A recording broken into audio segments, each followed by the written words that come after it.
L'Esprit du Seigneur est sur moi, car le Seigneur m'a consacré par l'onction.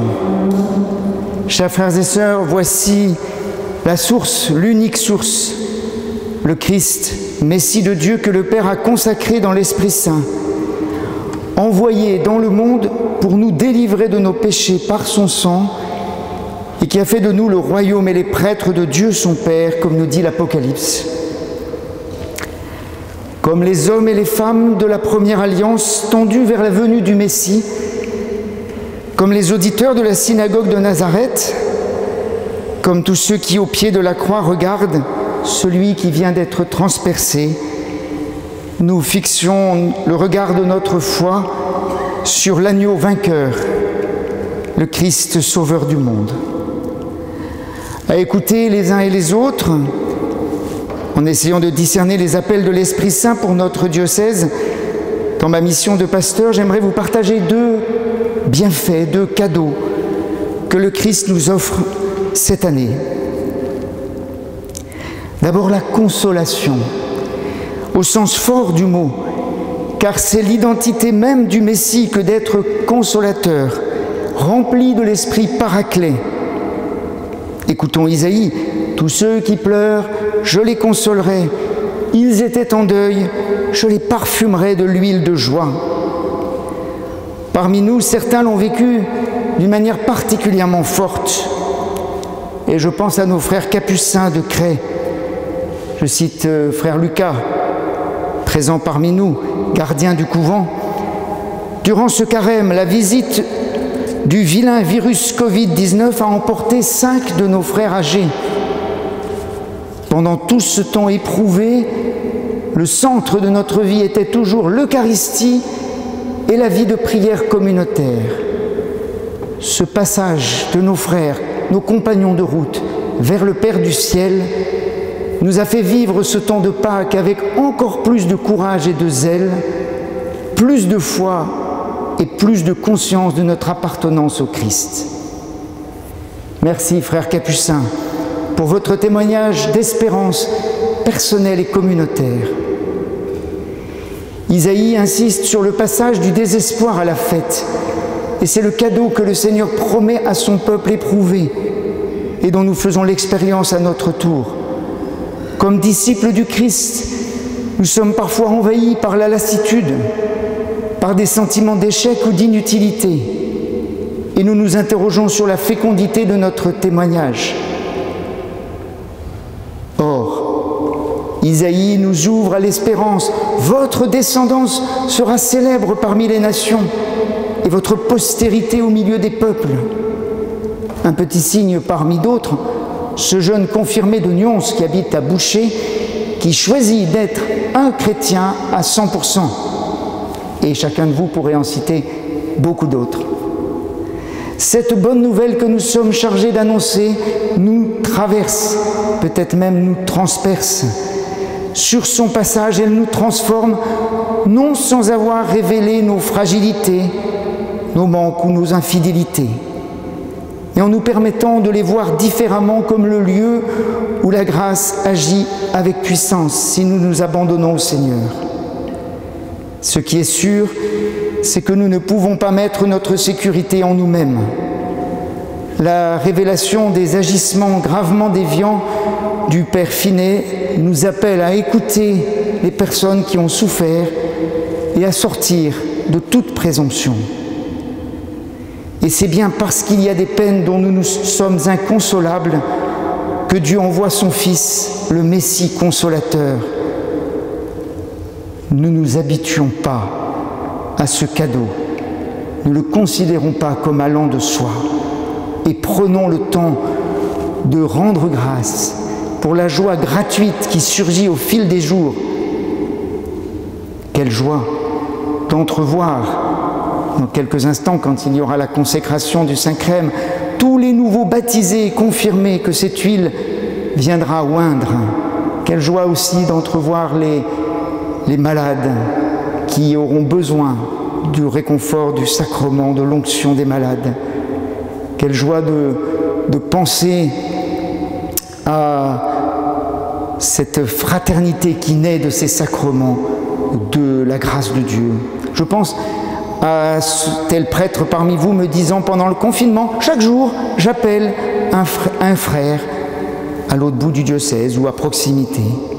Quelle joie de renouveler aujourd'hui nos engagements de prêtres en pensant à ceux qui le font pour la première fois parmi nous, à ceux qui l'ont fait 10 fois, 20 fois, 60 fois, jusqu'à 70 fois. Quelle joie de dire merci aux prêtres aînés qui marquent un jubilé. Merci pour leur fidélité, leur persévérance, votre amour du Seigneur et des hommes. Vous avez fait l'expérience dans votre ministère de pouvoir, comme dit l'apôtre Paul, réconforter tous ceux qui sont dans la détresse grâce au réconfort que vous recevez vous-même de Dieu. Vous avez senti aussi le soutien de vos frères dans le ministère, dans le presbytérium, de vos frères et sœurs baptisés avec qui vous annoncez l'Évangile. Quelle joie d'accueillir parmi nous plusieurs séminaristes et des candidats au diaconat. L'onction reçue du Christ nous revêt de cette huile de joie. Accueillons ensemble du Christ la consolation, le réconfort, l'apaisement, pour le communiquer autour de nous. Et le deuxième cadeau qui vient dans le sillage de cette consolation, c'est cet appel énergique à ouvrir des chemins nouveaux. Si l'Esprit du Seigneur est sur nous, si le Seigneur nous consacre par son onction, ce n'est évidemment pas pour faire du surplace. Il nous a envoyés annoncer, libérer, éclairer, réconforter, tisser des liens de fraternité, visiter ceux qui sont seuls, malades ou en prison, rejetés pour X raisons dans notre société, souvent séduite par la performance. Nous pourrions chacun ajouter les verbes qui décrivent les formes concrètes de notre vie de baptisés, de confirmés, de prêtres et de diacres, de consacrés, dans la vie contemplative ou apostolique. La grâce du Seigneur vient réveiller les aspirations les plus profondes, les plus vraies, les plus humanisantes qu'il a mises en chacun de nos cœurs.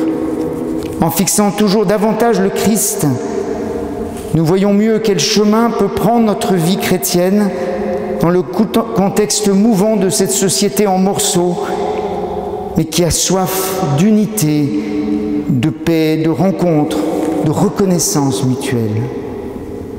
Cette parole, c'est aujourd'hui qu'elle s'accomplit, c'est bien vrai, mais c'est sans cesse à actualiser, à faire naître en offrant largement la possibilité à tous de faire l'expérience du Christ, de la libération profonde qu'il apporte, de la vie véritable qu'il nous donne.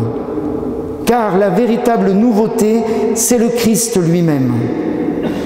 Comme dit saint Irénée, particulièrement fêté cette année, le Christ a apporté toute nouveauté en s'apportant lui-même. Encore faut-il que nous interprétions les signes de sa venue qui bousculent la société d'aujourd'hui dans ses fermetures et qui renouvellent la création de l'intérieur. C'est ce que Jésus a fait à la synagogue de Nazareth. Il m'a envoyé porter la bonne nouvelle aux pauvres, annoncer aux prisonniers qu'ils sont libres, aux aveugles qu'ils verront la lumière. Avec la parole de Dieu et la tradition vivante de l'Église, avec les sacrements et l'exemple des saints, nous ne manquons pas de point d'appui pour montrer le Christ Sauveur. Jean donne 3. L'épreuve de l'épidémie a ouvert des questions profondes sur nos rythmes et nos modes de vie, et aussi notre rapport au corps, à la santé, à la fragilité. Nous avons repris conscience de la vulnérabilité humaine, des limites, de la mort qui fait partie de la vie, même si on cherche à l'occulter. Or, nous sommes disciples d'un Dieu incarné, Verbe fait chair, qui accepte la souffrance et la mort pour les remplir d'amour et communiquer la vie. Ne mettons pas sous clé ce trésor de la spiritualité chrétienne, de la prière, de l'adoration et aussi de l'écoute et de l'accompagnement. L'épreuve de l'épidémie a fait prendre conscience, à travers le confinement, du risque d'être chacun sur notre île déserte, avec des familles déchirées, des personnes âgées qui se sentent de trop, alors que nous sommes faits pour la relation, la rencontre, la vie fraternelle, sous le regard du Père. Or, nous croyons que l'essence de l'Église est fraternité, pour susciter l'unité de tous les hommes. Car trop de biens privent de liens. Nous pouvons donc chercher à tisser davantage de liens plutôt qu'à accumuler des biens, car c'est source de joie, comme cette famille albanaise accueillie rue de Mulhouse, où les colocataires de Lazare pourraient en témoigner. Cette charité concrète a manifesté la forme eucharistique de notre vie chrétienne, alors même que nous ne pouvions pas pleinement participer au rassemblement eucharistique.